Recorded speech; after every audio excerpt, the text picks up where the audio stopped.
capture of Begin did not signal any significant change.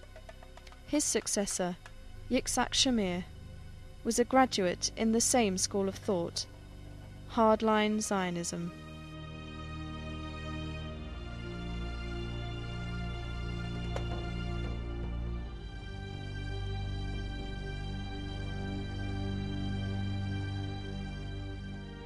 In 1983, the Israeli Ministry of Agriculture and the World Zionist Organization published a master plan that called for 43 new settlements, 300 to 450 kilometers of new roads to connect and serve the settlements, and proposed quadrupling the number of settlement residents to 100,000.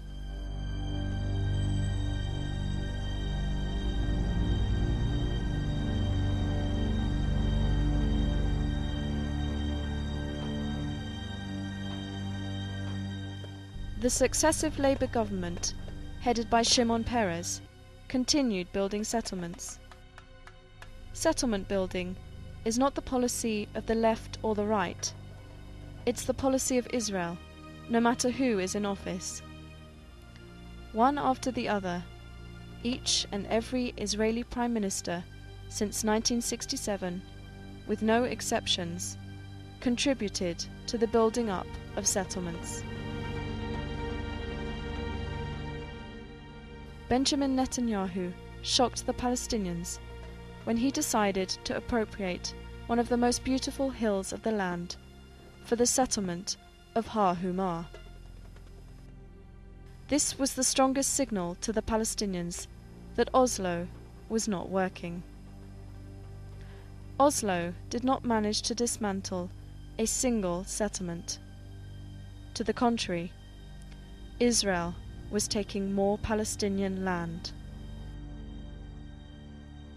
Ironically, after 1993 and the signing of the Oslo Agreement, Israeli policy toward the settlements took a drastic turn, which led to significant growth in the settlement's size and population. During the 7 years following Oslo, the settler population within the West Bank increased by 90%. The sharpest increase occurred in the year 2000, during the term of Prime Minister Ehud Barak. In terms of the population growth in the West Bank, and in terms of construction of permanent houses, apartments, infrastructure in the West Bank, those years were actually the mid-90s, the years after Oslo Agreement. When we were supposed to be building confidence, building trust between the two sides, to get to an end of conflict. However, Israel had something else completely in mind. They were trying to create facts on the ground in an unprecedented pace in order to dictate the outcome of the negotiations, and not reach a negotiated settlement. Prime Minister Barak in Camp David, he was claiming he's giving everything, giving the moon. But what an ugly moon it was. Following international pressure to stop settlement construction, the Israeli government began new tactics. Under the pretext natural growth, they expanded and fattened the existing settlements and connected them to each other and to Israel. The result is huge blocks like the ring of settlements in Jerusalem and the blocks of Ariel and Gush Etzion, which slice the land and block any possibility of a contiguous Palestinian state. The mastermind of this policy is Prime Minister Ariel Sharon.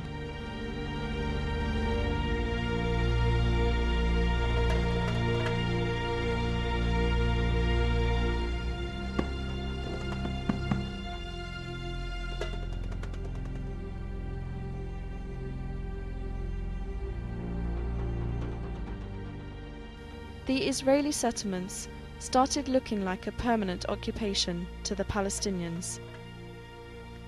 Hundreds of settlements and outposts scattered throughout occupied Palestine, make the map of the West Bank look like Swiss cheese. The Israeli policy of creating permanent facts on the ground was working. Israel wants the world to see Judea and Samaria as an integral, natural part of the land of Israel, and then later of the state of Israel. And therefore, its policy is defined as one that makes that reality permanent. This isn't a tactical thing. It's not that we're building settlements so we can be stronger.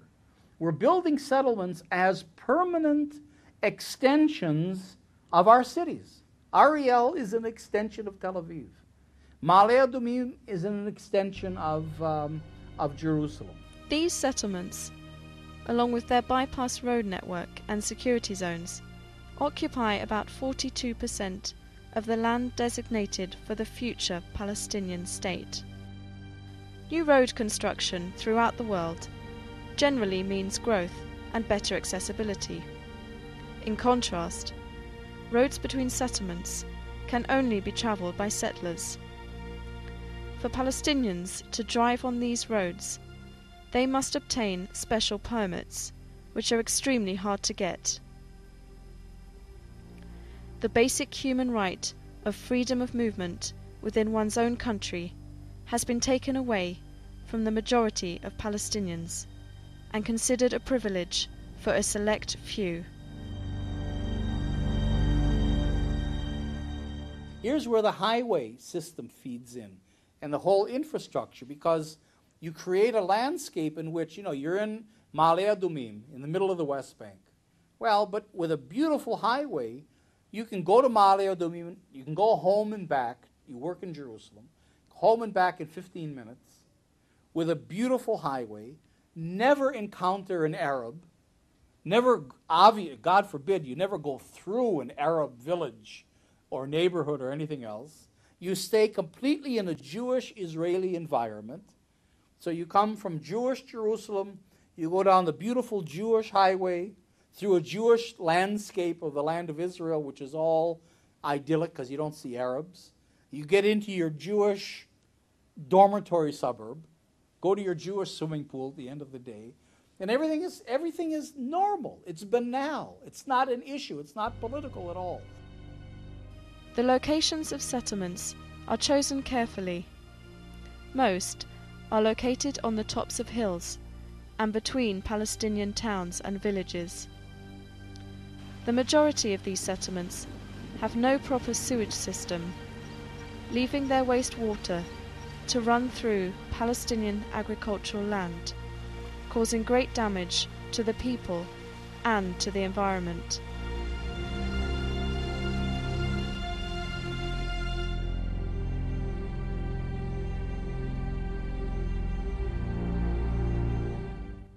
Settlements squander valuable and needed natural resources, especially water.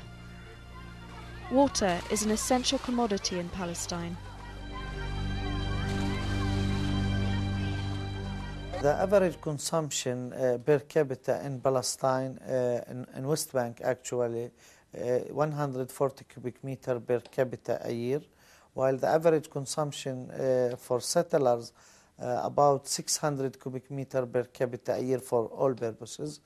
The Palestinians, they pay 4 times more than the Israelis as cost of water in West Bank, while we're using the same resources and the same infrastructure. In other words, we consume 5 times less, but we pay 4 times more. There are now almost 500,000 Jewish settlers in occupied Palestinian territory. Israelis did not stand in line to be residents of the settlements. Residents were recruited, manipulated, and offered many incentives by each successive